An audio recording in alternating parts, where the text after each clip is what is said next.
editor, as yung ginagawa po ng manager, pag wala po siya, po yung gumagawa.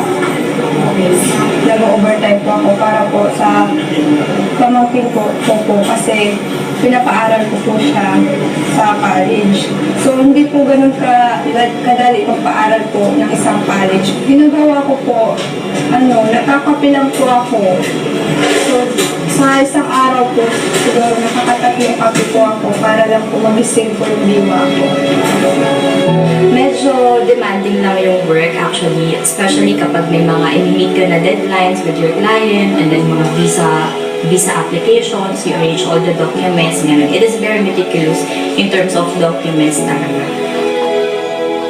Number one, nag-overtime ako to meet the deadline given by my clients, and then at the same time, para makakuha din ako ng extra time, paid time sa work kasi may pinapaaral ako. I have a sibling na college ngayon, graduating. During nag-overtime, usually nag-break ako kahit paano para power nap, ganyan, and then coffee, chocolates para at least mas may energy pa ako to function well until kasi minsan mga hanggang 11 or 12. Ang nag-motivate sa akin yung dalawang anak ko pa rin. Kasi nung maliit pa ako, hindi naman kami well off.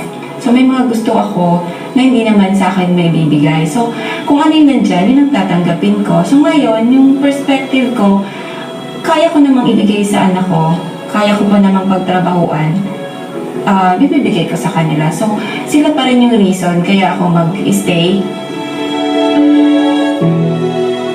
Isa akong video editor.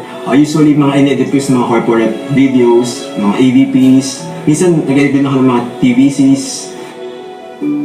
Actually, sa media, hindi maiiwasan yung overnight, yung mga overtime. Kasi, usually, mga projects talaga namin, sobrang rush siya. Yung tipong, ibibigay sa'yo yung project, tapos the other day na yung deadline. Ako personally, kailangan meron talaga midnight snack. Yung tipong pa nag-edit ka, kailangan dito lang yung pagkain sa side mo. So para every time na aantukin ka na, kukuha ka lang ng pagkain para maging awake and para full of energy.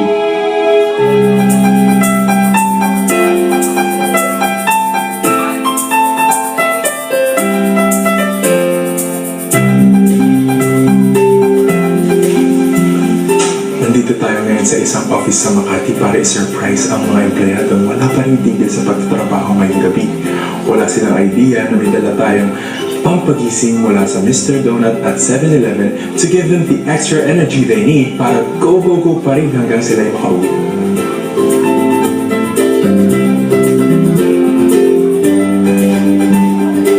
Good evening sa lahat ng mga nag-overtime! May surpresa na lang ang Mr. Donut at 7-Eleven para sa inyong lahat!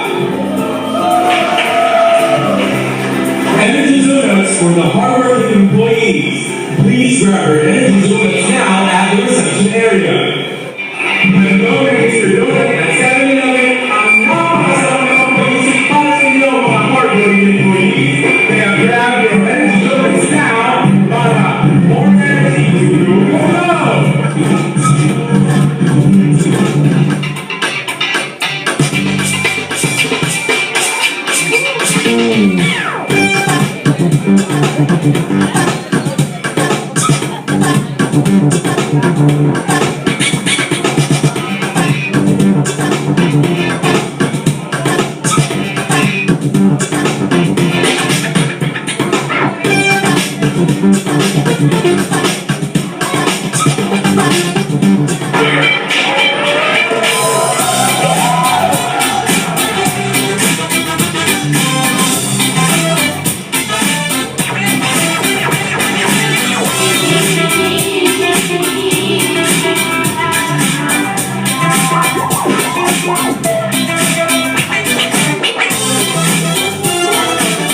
Maraming salamat po sa inyong lahat. We hope you liked the surprise of Mr. Donut and 7-Eleven. Palakpakan naman tayo dyan!